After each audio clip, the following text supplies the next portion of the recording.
c'est la troisième édition des Digital Brunch, le 5 novembre 2019. Cette troisième édition, elle traite particulièrement le sujet de la programmatique. Deux éditions précédentes ont eu lieu. La première est concernée le volet data analytics et d'une manière plus générale la transformation digitale. Et la deuxième édition concernant l'influence et les influenceurs au Maroc. Le concept des Digital Brunch est un concept d'événement qui est organisé trimestriellement au profit des annonceurs et des professionnels du digital et de la communication d'une manière un peu plus générale. Et il vise à démocratiser un certain nombre de concepts, de principes et de problématiques liées au digital d'une manière ou d'une autre. Aujourd'hui, nous avons la chance d'avoir des institutions qui représentent le métier du digital et de la publicité en France, à savoir l'IAB et le SRI. L'IAB pour Internet Advertising Bureau et le SRI, le syndicat des régies publicitaires Internet en France. Donc nous avons un programme chargé pour l'année suivante, pour l'année 2020, avec 3 événements qui traiteront chacun de sujets différents. Et bien évidemment, la porte est ouverte à tous les annonceurs. Ils sont les bienvenus. Aujourd'hui, nous organisons la 3e édition des Digital Brunch. Cette édition tourne autour du sujet de la publicité programmatique. C'est un sujet très important pour nos annonceurs. C'est d'ailleurs une demande de leur part, car le sujet reste très peu connu et très peu compris auprès de la cible. Aujourd'hui, la programmatique est un peu la boîte de Pandore. On ne sait pas trop ce qu'il y a dedans et ce que ça intègre. Donc il était très important pour nous de traiter du sujet, accompagné de certains experts. Notamment Hélène Chartier, qui est directrice générale du syndicat des régies indépendantes en France, Eric Schnubel, qui est DG de l'IAB France, ainsi que Badr Bouslikhan, qui est directeur commercial chez Avito au Maroc.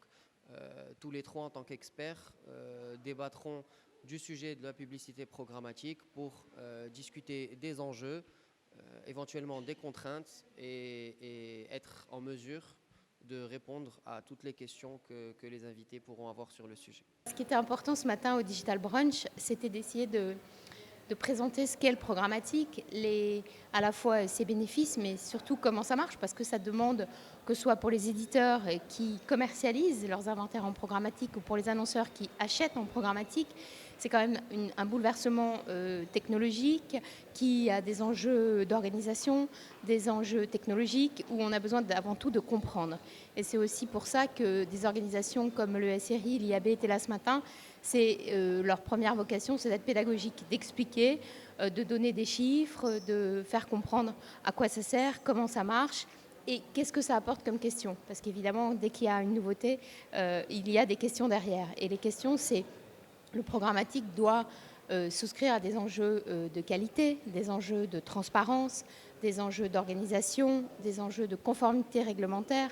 Et ça, c'est important. Et c'est aussi pour ça que nos organisations, comme l'IAB, le SRI pour la partie vendeur, on est là pour expliquer, pour mettre en œuvre des initiatives qui permettent au marché de s'organiser.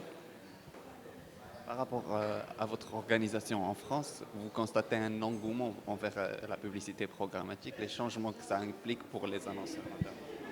Alors, il y a en fait, ce qui est important à savoir, c'est que la publicité digitale est une publicité un peu particulière, puisque à chaque fois qu'il y a un internaute qui regarde une page, ça ouvre des espaces publicitaires. Donc c'est un espace publicitaire finalement infini. Et comme c'est infini, c'est compliqué à commercialiser. Et c'est aussi pour ça que le programmatique est arrivé. C'est comment on automatise finalement cette commercialisation qui est de plus en plus complexe, puisqu'elle elle met en jeu des milliards de pages publicitaires. Donc c'est ça, le programmatique est arrivé pour organiser, pour mettre en jeu, pour mettre aux enchères, pour mettre en compétition tous ces espaces publicitaires. Et comme c'est automatisé, ça permet aussi d'intégrer de la data et de mieux connaître, de mieux cibler. Donc l'enjeu pour les annonceurs, c'est d'utiliser au mieux leur data, la data des éditeurs, de les mélanger et finalement de proposer à leurs prospects ou à leurs clients la meilleure offre, le meilleur message publicitaire, le plus en lien avec un moment de vie, un contexte de lecture de l'internaute. Donc c'est vraiment ça l'enjeu, c'est on arrive finalement je dirais, à l'essence de la publicité, qui est le bon message à la bonne personne au bon moment. La volonté qu'on a eue pour venir discuter et échanger dans le cadre du Digital Brunch avec des annonceurs marocains et des agences marocaines, c'était de partager un petit peu l'expérience qu'on a eue en France et partager un petit peu les compétences aussi pour justement les aider à se transformer parce qu'on constate réellement une transformation du métier, une transformation des relations entre partenaires. Et dans ce cadre-là, on a voulu partager avec eux un certain nombre d'enjeux liés à cette transformation, donc des enjeux technologiques, mais aussi des enjeux humains, parce que comme je l'ai dit, derrière la techno, il y a des humains qui doivent opérer et traiter, et donc c'est important de l'avoir en tête. Et puis des enjeux aussi liés à la réglementation, puisqu'en Europe, il y a un certain nombre de cadres de réglementation qui sont apparus, notamment liés à la publicité programmatique qui utilise de la data et donc des cookies. Et donc c'est un petit peu de partager cette expérience avec les annonceurs marocains et les agences marocaines. Voilà. Justement, il y a un enjeu de protection des données des utilisateurs aujourd'hui. Quel rôle pourrait jouer la réglementation?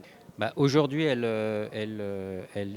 joue en termes de régulateur. Elle a fixé, en tout cas, la réglementation européenne a fixé un cadre et des limites d'utilisation avec une contrainte importante qui est l'exploitation de la data dépend du consentement de l'internaute. Et ce consentement doit être éclairé. Donc qui doit être on va dire, partagé entre celui qui utilise la data et celui qui, en quelque sorte, permet la possibilité d'utiliser la data. Donc il y a une vraie relation de confiance qui doit s'opérer et c'est ce que fixe le cadre. Après, il y a des contraintes qui font que pour obtenir ce consentement, il y a un certain nombre de contraintes à gérer, que ce soit d'ailleurs côté annonceur, ou que ce soit côté agence, ou que ce soit côté intermédiaire technologique, qui sont assez effectivement contraignantes et dont il faut prendre en compte.